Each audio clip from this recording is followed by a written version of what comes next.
দেশে বর্তমানে প্রচুর আন্দোলন চলছে এবং আন্দোলন হওয়াটা একটা যে কোনো গণতান্ত্রিক বৈচিত্র্য আছে, মানুষের অধিকার আছে, মানুষ মন খুলে কথা বলতে পারে, এমন যে কোনো একটা সমাজের জন্য এটা খুবই গুরুত্বপূর্ণ এবং মানুষকে এই অধিকারটা কন্টিনিউ করবার যে স্পেস থাকা দরকার একটা রাষ্ট্রে, সেটা থাকতে হবে।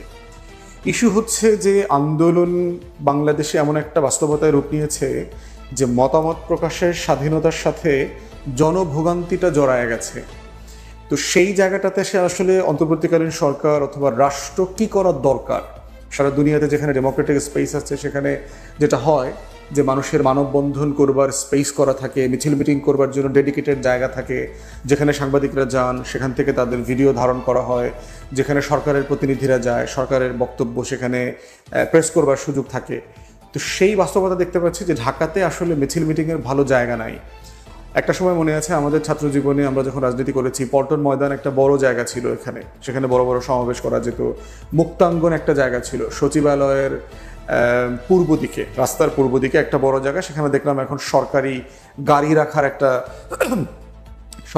গাড়ি রাখার একটা বড় গ্যারেজে পরিণত হয়েছে। তো এই জায়গাগুলো না থাকার কারণে যেটা হয়েছে, ভালো স্পেস নাই। আপনি যদি প্রেস ক্লাবের সামনে 2টা 3টা 4টা সংগঠন দাঁড়ায়, দিন শেষে ওখানে আর কথা বলার স্পেস থাকে না। মানুষের ভিড়ে রাস্তার এক কাতার অথবা রাস্তার 2 লেন আপনার দখল হয়ে যায়, গাড়িগুলোর জ্যাম তৈরি হয়ে যায়। এর বাইরে হচ্ছে যখন তখন আমরা দেখতে পাচ্ছি ব্লকেট কর্মসূচি। শাহবাগে পাশে তো দাঁড়ানোর একটা সুযোগ আছে, লোক বেশি হয়ে গেলে যেটা হয় শাহবাগের মোড়টা ব্লক হয়ে যায় এবং এই ব্লক হয়ে যাওয়াটা একটা বড় জনভোগান্তিতে পরিণত হয়। তেজগাঁয়ে আমরা বিভিন্ন সময় দেখেছি 7 রাস্তার মোড় ব্লকেট করে দেওয়া, ফ্লাইওভারে ওঠা নামার যে পথ সেইটা ব্লক করে দেয়া। এরপরে হচ্ছে যে যমুনার যাওয়া আসার পথে মিন্টু রোডে ভিআইপি রোড যেগুলো আছে সেগুলোকে ব্লক করবার যে কর্মসূচিগুলো আমরা দেখতে পাচ্ছি, এই কর্মসূচিগুলো পালন করবার জন অধিকার আছে, গণতান্ত্রিক অধিকার আছে। যারা করছেন তাদের ন্যায্যতা আছে, এখানে অধিকাংশ দাবিগুলো অনেক ন্যায্য মনে হয়েছে। কিন্তু প্রশ্ন হচ্ছে এই গণতান্ত্রিক অধিকারটা আমরা কিভাবে জনভোগান্তি না করে করতে পারি, এমন একটা ডিসকোর্সে বাংলাদেশকে আসতে হবে। কারণ হচ্ছে আমাদের শহর খুব ছোট, আমাদের রাস্তাঘাট ছোট, মানুষ বেশি, জায়গা বেশি, মানে গাড়ি বেশি, সেখানে হাঁটার জায়গা নাই, ফুটপাত দখল হয়ে আছে। এই বাস্তবতাতে যদি এইভাবে আন্দোলনগুলো চলে, তাহলে যেটা হচ্ছে এইটার দাবি দেওয়া আদায়ের থেকে জনভোগান্তির একটা বাস্তবতা তৈরি হচ্ছে। করণীয় কি এবং কি কি বাস্তবতা তৈরি হচ্ছে দেখেন। আজকে এনসিপি নির্বাচন কমিশন ঘেরাও কর্মসূচি দিয়েছে, ফাইন, তাদের ন্যায্য অধিকার আছে। গতকালকে আমরা দেখলাম যে আমাদের অফিসের খুব কাছে বিজয়নগরে শ্রম অধিদপ্তর যেখানে আছে, সেখানে বিভিন্ন গার্মেন্টসের শ্রমিক ভাই বোনরা এসেছেন তাদের বেতন এর দাবি দেওয়া নিয়ে। তারা যেখানে চাকরি করেছেন, কাজ করেছেন, সেই কোম্পানিগুলো বন্ধ হয়ে গেছে অথবা দেউলিয়া হয়ে গেছে, অথবা সিম্পলি মালিকপক্ষ বেতন দিচ্ছে না, 2 মাস 3 মাস 4 মাস হয়ে গেছে। তারা তাদের দাবি নিয়ে আসছেন। শত শত শ্রমিক ভাই বোনরা এসেছেন এবং তারা মিছিল নিয়ে বিজয়নগরে, পল্টনে, কাকরাইলে মিছিল করেছেন এবং বিকালে দেখলাম আপনার যমুনা অভিমুখী ঘেরাও। এবং ঠিক কাকরাইলের মসজিদটার যে কোনায় মিন্টু রোডে যাওয়া, তারপর হচ্ছে ফেয়ার রোডে যাওয়া, হেয়ার রোডে যাওয়ার যে পথ এবং এই ভিআইপি রাস্তাটার একদম মোটা দাগে, মানে মেইন জায়গাটাতে তারা অবস্থান কর্মসূচি পালন করছে। এখন এইটার মানে রেজলিউশন কি, যে দাবিগুলো ন্যায্য করতে হবে, কিন্তু সমাধানটা মানে ভোগান্তিকে অ্যাভয়েড করে কিভাবে করা যায়। সেক্ষেত্রে আমরা বোধ করছি যে যেটা করা দরকার সরকারের, সেটা হচ্ছে যে ডেডিকেটেড স্পেস ক্রিয়েট করা দরকার। যেহেতু যমুনা একটা জায়গা এবং সারা দুনিয়াতে এটা আছে, হোয়াইট হাউসের সামনে বিক্ষোভ করা, ব্রিটেনে, লন্ডনে দেখেছি, আমি নিজে করেছি, ডাউনিং স্ট্রিটের সামনে মিছিল মিটিং করা, এরপরে হচ্ছে সংসদ ভবনের সামনে করা, সচিবালয়ের সামনে করা। রাষ্ট্রের ক্ষমতার কেন্দ্রবিন্দু যেগুলো আছে সেগুলোর সামনে বসার, মিছিল মিটিং করবার ডেডিকেটেড স্পেস করে দেওয়া দরকার, যে এই জায়গাগুলোতেই তারা মিছিল মিটিং করবেন এবং তারা জনভোগান্তি তৈরি করবেন না। এখন প্রশ্ন হচ্ছে, শান্তিপূর্ণভাবে মিছিল মিটিং করলে যে সরকার শুনবে তারও তো নিশ্চয়তা নাই। আমরা বহুবার দেখেছি, বহু উপদেষ্টাকে দেখলাম, সিম্পলি দেখেন শিক্ষকরা এসে সপ্তাহের পর সপ্তাহ তাদের চাকুরি স্থায়ীকরণ, প্রতিষ্ঠান জাতীয়করণ, নিবন্ধন দেয়া, এরকম বিভিন্ন দাবিতে এখানে আন্দোলন করলেন, অবস্থান কর্মসূচি পালন করলেন রমজান মাসে, সমাধান হয়নি তো। তারপরে প্রতিবন্ধী স্কুলের শিক্ষকরা দেখলাম এখানে আপনার অবস্থান কর্মসূচি পালন করলেন, তাদের হাজার হাজার স্কুল, তাদের কর্মকর্তা কর্মচারী শিক্ষকদের ন্যায্যতার দাবি দেওয়া নিয়ে কোনো রেজাল্ট দেখলাম না। পল্লী বিদ্যুৎ সমিতি আছে বাংলাদেশে 80-85টার মতো, সেখানে 45,000 ইঞ্জিনিয়ার, কর্মকর্তা কর্মচারীরা কাজ করেন। তারা আরইবি নামে একটা প্রতিষ্ঠান আছে, রুরাল ইলেকট্রিফিকেশন বোর্ড, গ্রামীণ বিদ্যুতায়ন যে বোর্ড কর্তৃপক্ষ আছে, এই কর্তৃপক্ষের যে স্বৈরাচারী একটা ফ্যাসিস্ট কার্টেল আছে এখানে, এবং এখানে আর্ম ফোর্সেসের একজন অ্যারোগ্যান্ট ক্রিমিনাল টাইপের একটা জেনারেল বসে আছে। সে কোনো পরামর্শ শুনছে না, কোনো কথা আমলে নিচ্ছে না, সরকারের যে কমিটি করেছে তার নির্দেশনা সে মানছে না, ডিসি সম্মেলনে তাদের পক্ষে যে মতামত দেওয়া হয়েছে যে এটা বাতিল করা দেওয়া দরকার, এটা থাকার কোনো প্রয়োজন নেই, কোনো কিছু শুনছে না। এখন তাহলে এই মানুষগুলো কি করবে? ইতিমধ্যে আমরা দেখেছি পল্লী বিদ্যুৎ সমিতির হাজার হাজার কর্মকর্তা ইঞ্জিনিয়ারকে সাসপেন্ড করা হয়েছে, ট্রান্সফার করা হয়েছে, ওএসডি করা হয়েছে। রূপপুরে দেখলাম যারা ফ্যাসিবাদ বিরোধী আন্দোলন করেছে, ওখানে রূপপুরের পুরো পাওয়ার প্ল্যান্টের ভিতরে যে ভারতীয় কাঠামো আছে, ইন্ডিয়ান একটা চক্র আছে, ইঞ্জিনিয়ার মিলায়া টিলায়া, এই চক্রের বিপক্ষে কথা বলছে, তাদেরকে তারা সরাইয়া দিচ্ছে। এবং আমরা বিভিন্ন জায়গায় দেখতে পাচ্ছি জ্বালানির এই নিয়ন্ত্রণের ভিতরে ইন্ডিয়ান একটা কার্টেল আছে। তো সেই কার্টেলের বিরুদ্ধে যারাই কথা বলছে তাদেরকে সরাই দেওয়া হচ্ছে, এরপরে হচ্ছে তাদের কণ্ঠ অবরোধ করা হচ্ছে, মিথ্যা মামলা দেওয়া হচ্ছে, জেলে নেওয়া হয়েছে, এরকম ইঞ্জিনিয়ারও আমরা দেখেছি।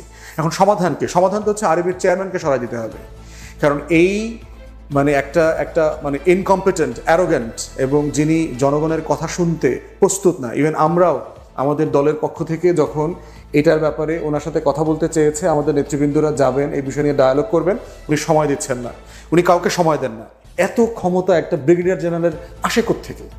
একটা রাষ্ট্রের ভিতরে একটা গণ অভ্যুত্থান হয়ে গেছে, এই সকল ফেক জেনারেলরা গত 15-16 বছর আওয়ামী লীগের দালালি করে কর্নেল হয়েছে, মেজর হয়েছে, ব্রিগেডিয়ার জেনারেল হয়েছে।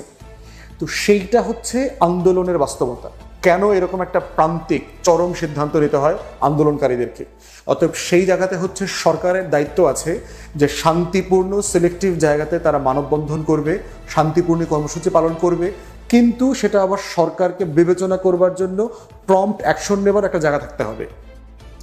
সরকারের ডেডিকেটেড সেকশন থাকা দরকার, শুধুমাত্র যেই পয়েন্টে আপনার আন্দোলন হচ্ছে তার এজেন্সির মাধ্যমে, সিভিল ব্যুরোক্রেসির মাধ্যমে এটা সরকারের কানে দেবে যে এইটা একটা সমাধান হওয়া দরকার।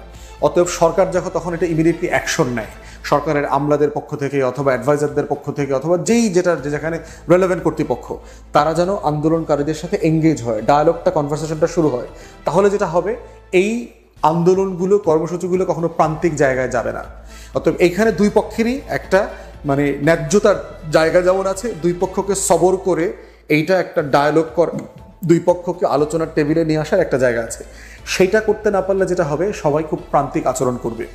এই যে দেখেন নগর ভবনকে কেন্দ্র করে যেটা হচ্ছে, গুলিস্তান থেকে শুরু করে চারপাশে রাস্তাঘাট ব্লক করে মেয়রের দাবিতে যে আন্দোলনটা হচ্ছে, একটা গণতান্ত্রিক রাষ্ট্র, অধিকার আছে যে কারো আন্দোলন করবার, কিন্তু মৎস্য ভবনের কোনায়, ইঞ্জিনিয়ারিং ইনস্টিটিউটের কোনায়, পল্টনে, কাকরাইলে, গুলিস্তানে এরকম 15-20টা স্পটে যে জনভোগান্তি তৈরি করছে, এইটা আসলে ন্যায্য কিনা?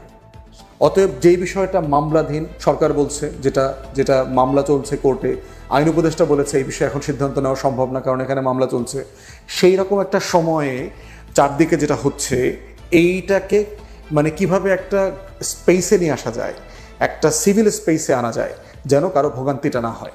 তো সেই জায়গাতে আমরা বোধ করছি যে আন্দোলন, দাবি দেওয়া, এগুলো একটা স্পেসে, ডেমোক্রেটিক স্পেসে চলবে, সবসময় চলবে।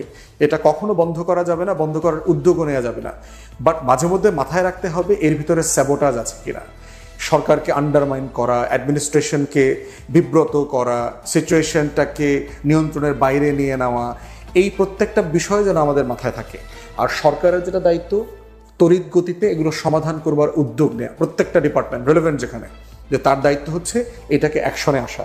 এবং আমরাও দেখেছি যে বিভিন্ন দাবি দেওয়া নিয়ে কিন্তু আমাদেরকে বিভিন্ন প্রোগ্রামে দাওয়াত দেওয়া হয়, ইভেন্টে দাওয়াত দেওয়া হয়, দাওয়াত দেওয়ার পর আমরা যাই, কথা বলি, আবার লোকজন দাবি দেওয়া নিয়ে আমাদের কাছে আসে, আমাদেরকে কাগজপত্র দেয়, আমরা এগুলো আবার সরকারের বিভিন্ন মহলে কিন্তু পাঠাই, ছবি তুলে উপদেষ্টাদেরকে, সচিবদেরকে পাঠাই, রিকোয়েস্ট করি যে ভাই ওনাদের সাথে আপনারা বসেন, কথা বলেন, ডায়ালগ করে রেজলিউশন করেন, আপনি কি করতে পারবেন, কি করতে পারবেন না, কতদিনের মধ্যে পারবেন, কেন পারছেন না, আর এই লিমিটেশনগুলো আপনি বুঝায় বলেন, কারণ তারাও বাংলাদেশের নাগরিক, তাদেরকে বুঝায় বললে তারা বুঝবে।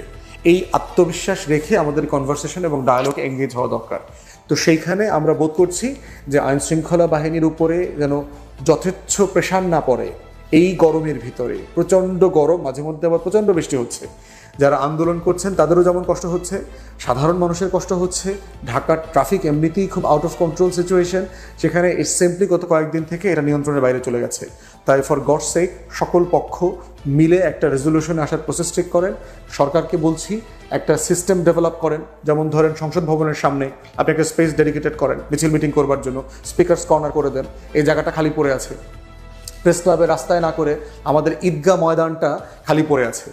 মাইকটা সুপ্রিম কোর্টের দিকে দেয়া যাবে না, এই শর্তে মাইক রাস্তার দিকে থাকবে। সুপ্রিম কোর্টের এই ঈদগাহ ময়দানের মধ্যে আপনি ডেডিকেটেড প্রোটেস্ট স্পেস করে দেন, 4-5টা স্পেস করে মাঠের ভিতরে নিয়ে যান মানুষকে, তাহলে রাস্তার ভিতর থেকে প্রেশার কমে যাবে। তারপর হচ্ছে মুক্তাঙ্গন আছে, মুক্তাঙ্গনে শেড দিয়ে ভালোভাবে ছায়া করে সেই গাড়ির গ্যারেজটাকে খালি করে ফেলেন। খালি করে সরকারি গাড়িগুলোকে অফিসের ভিতরে যেখানে গ্যারেজ আছে ইনডোরে নিয়ে যান, নিয়ে জায়গা করে দেন। যমুনার সামনে রমনা পার্কের ভিতরের একটা অংশে স্পিকার্স কর্নার করে দেওয়া যায় কিনা, যেখানে যারা মিছিল মিটিং করতে চায়, যমুনা অভিমুখে যেতে চায়, তারা মিছিল মিটিংটা সেখানে সেই কর্নারে করবেন। রমনা পার্কের ওই অংশের ভিতরে স্পিকার্স কর্নার করে দেন, ছায়ার ভিতরে সুন্দর জায়গা, সেখানে জনগণ যারা প্রতিবাদ করতে চায় তারা প্রতিবাদ করতে পারবে। ঠিক এইভাবে যদি আমরা স্পেস বের করতে পারি তাহলে যেটা হবে, আপনার জনভোগান্তিটা কমে যাবে, রাস্তাঘাট ব্লক করা